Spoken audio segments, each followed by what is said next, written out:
Berita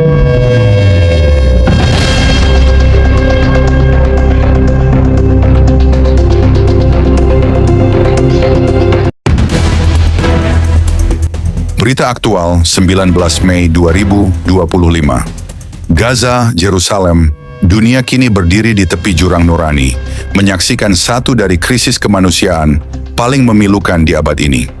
Pemerintah Israel disebut tengah merancang langkah militer terbesar sejak Perang Gaza dimulai kembali, mengambil alih seluruh wilayah Gaza secara penuh. Ini bukan sekadar operasi militer.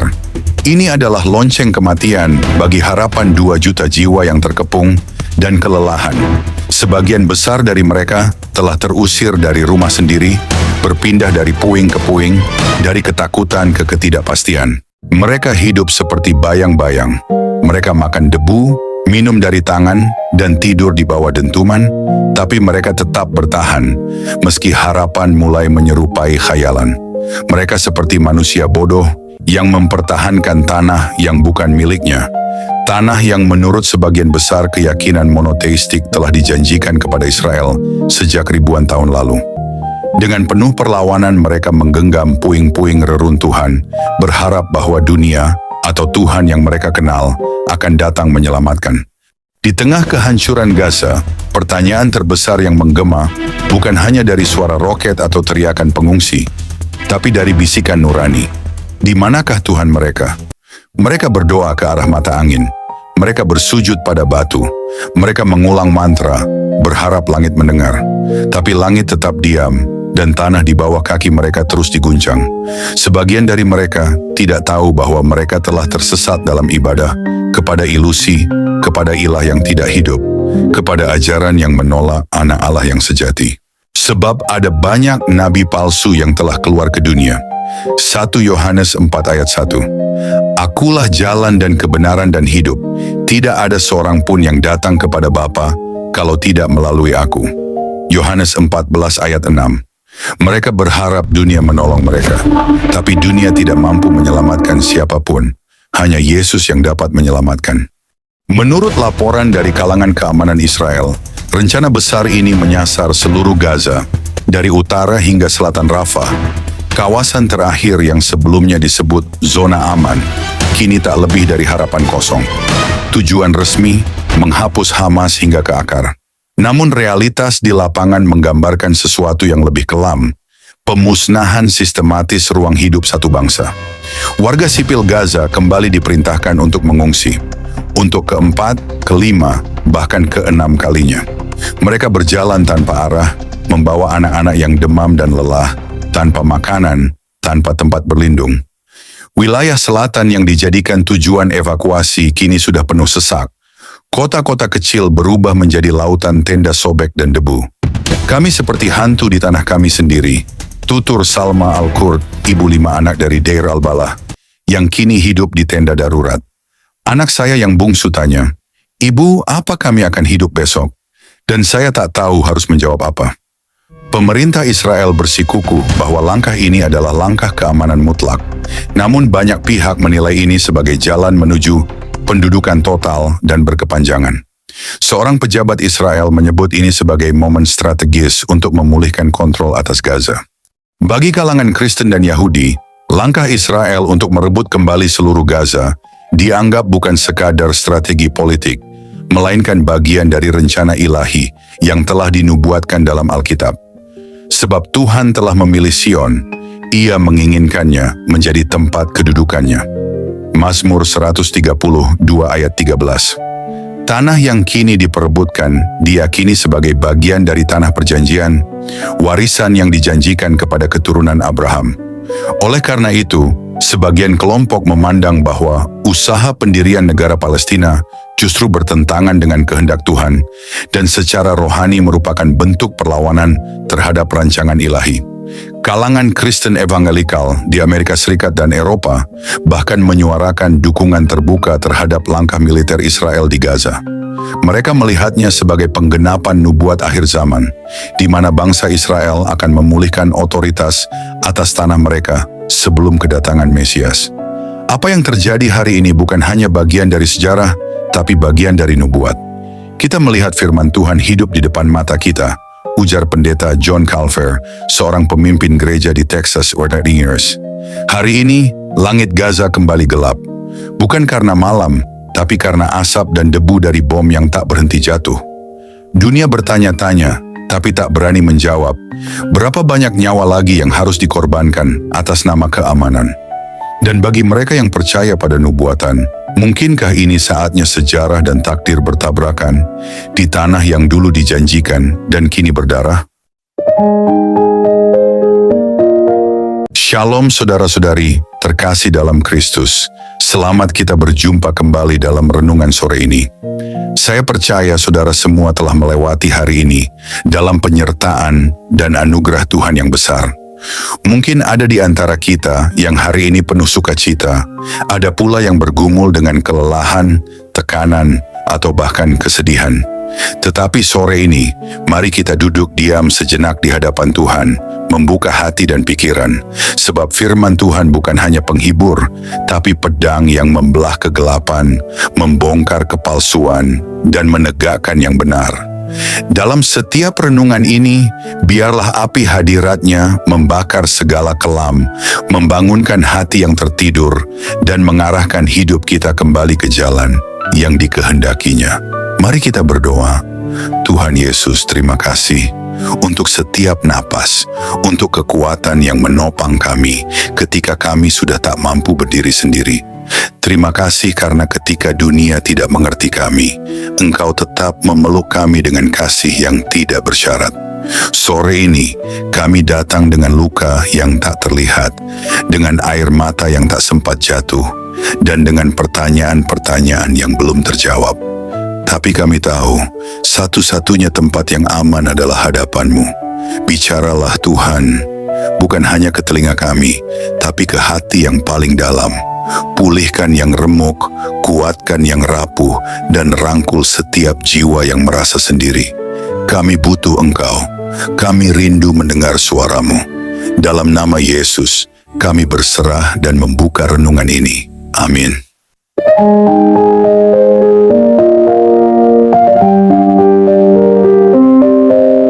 Saudara-saudari terkasih dalam Kristus, sore ini kita merenungkan bukan hanya berita, tapi kenyataan yang mengguncang nurani. Sebuah tanah yang dulu dijanjikan kini berlumuran darah. Anak-anak menangis di antara reruntuhan, orang tua menatap langit yang tak menjawab, dan bangsa-bangsa dunia memilih bungkam di hadapan penderitaan yang tak tertanggungkan. Namun sebagai orang percaya, kita tidak hanya memandang penderitaan itu dalam terang sejarah politik atau konflik wilayah. Kita memandangnya dalam terang firman.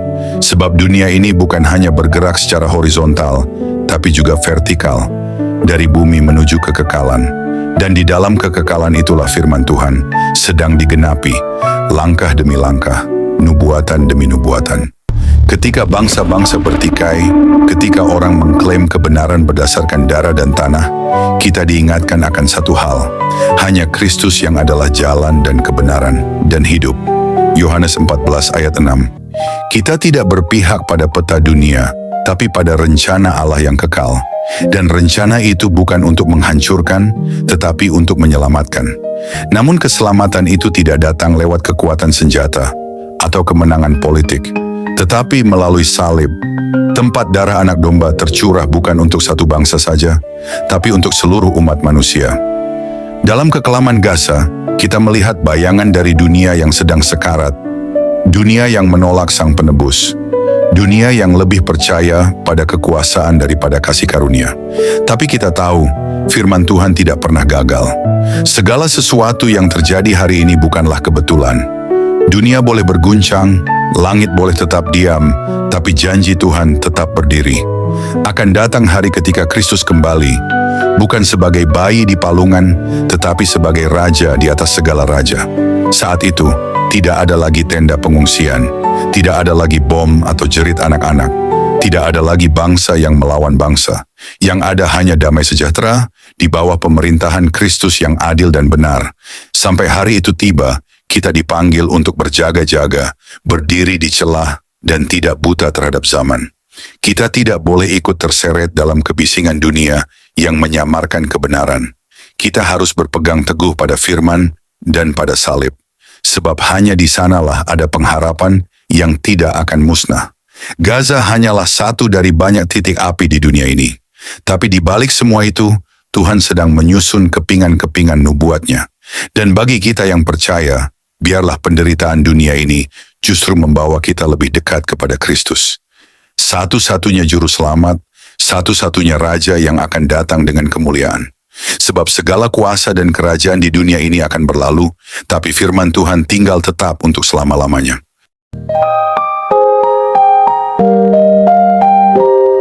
Mari kita berdoa. Terima kasih Tuhan Yesus atas firman-Mu yang kami dengarkan sore ini.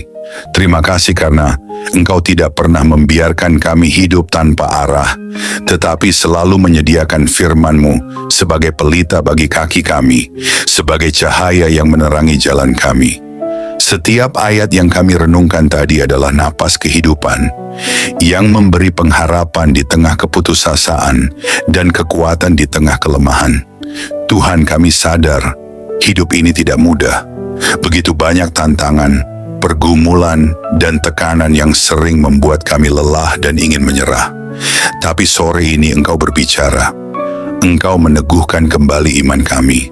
Engkau mengingatkan kami bahwa kami tidak pernah berjalan sendirian. Bahwa kasih-Mu tetap teguh, tak bergeser sedikit pun. Bahkan ketika kami jatuh, Engkau tidak menjauh. Engkau justru mendekat, mengulurkan tangan, dan berkata, "Aku masih di sini."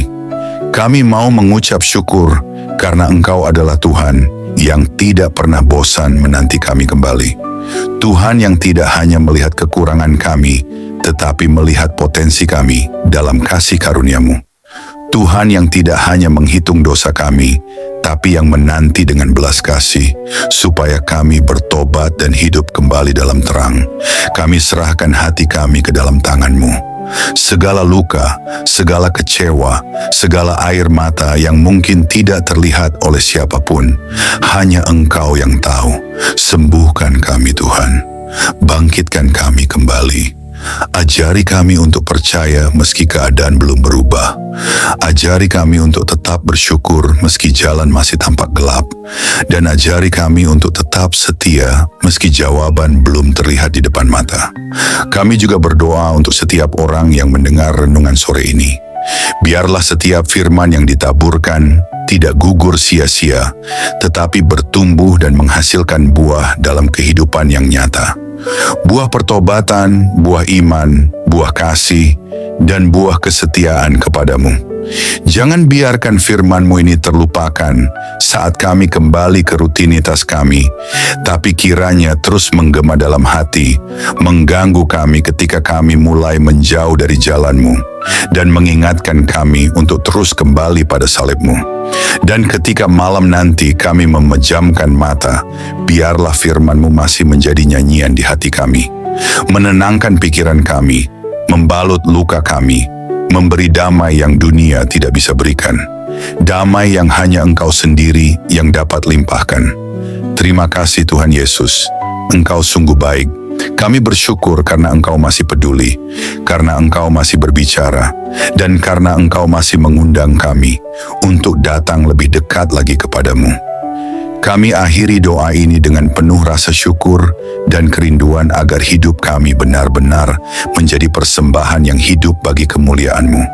Di dalam nama Tuhan dan Juru Selamat kami, Yesus Kristus, kami berdoa. Amin.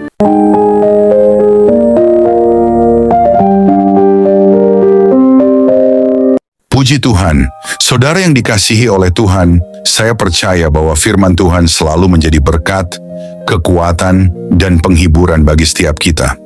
Dalam setiap perjalanan hidup, kita mungkin menghadapi berbagai tantangan, pergumulan, dan ujian, tetapi firman Tuhan selalu memberikan jawaban, pengharapan, dan kekuatan yang baru.